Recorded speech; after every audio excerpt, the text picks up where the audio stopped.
आज हम जानेंगे गोपीनाथ मुंडे की राजनीतिक यात्रा के अगले भाग में उनकी उपलब्धियों, नेतृत्व शैली और प्रभाव पर एक नज़र डालते हैं।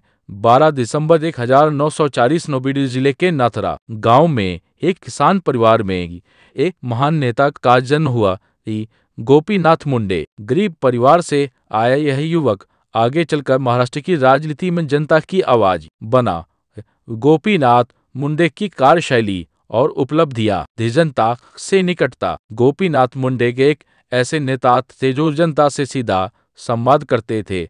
गोपीनाथ ने अपने छात्र जीवन में अपनी नेतृत्व क्षमता का परिचय दिया था। वे अखिल भारतीय विद्यार्थी परिषद में सक्रिय हो गए। उन्होंने अपना राजनीतिक जीवन जनसंघ और बाद में भाजपा से शुरू किया। उन्होंने ग्रामीण और किसान मुद्दों पर विशेष ध्यान दिया। उन्होंने विदर्भ, मराठवाड़ा और पूरे महाराष्ट्र में सामाजिक न्याय और शिक्षा के अवसरों के लिए काम किया। 1980 में उन्हें पहली पंचायत समिति के अध्यक्ष के रूप में अपना पहला सार्वजनिक पद मिला। इसके बाद वे महाराष्ट्र विधानसभा में गए और 1985 में विपक्ष के नेता बने। गरीबों, किसानों और ओबीसी समुदाय के लिए उनकी आवाज और तेज हो गई।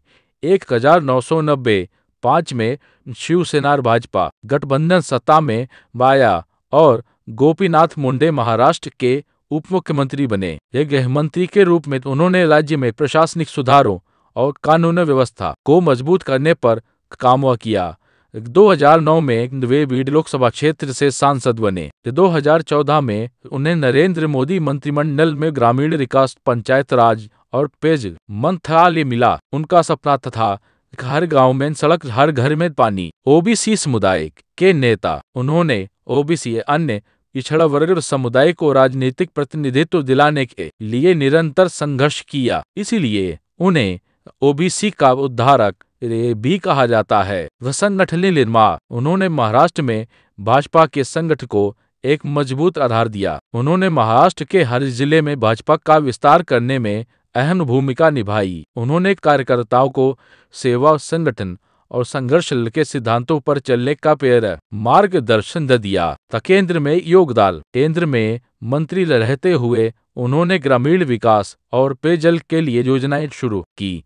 हर गांव तक सड़क और पानी उनका लक्ष्य था। धीरज नेता के रूप में पहचान, गोपीनाथ मुंडे भाजपा के ग्रामीण चेहरे के रूप में जाने जाते थे। वे किसी भी पार्टी के कार्यकर्ताओं, किसानों और आम आदमी से आसानी से जुड़ जाते थे। 2014 दिल्ली में एक कार दुर्घटना में महाराष्ट्र ने अपना जनता का नेता खो दिया। उनके निधन का अर्थ है महाराष्ट्र की राजनीति में एक युग का अंत। उनके निधन के बाद प्रभाव, उनके निधन के बाद महाराष्ट्र में एक बड़ा राजनीतिक शून्य पैदा हो गया। उनकी बेटी पंकजा मुंडे ने उनकी विरासत को आगे बढ़ाया और राज्य में अपनी अलग पहचान बनाई। आज भी मुंडे साहब का नाम बीड जिले और मराठवाड़ा में सम्मान के साथ लिया जाता है। यह नेता आज भी जब लोग गोपीनाथ मुंडे का नाम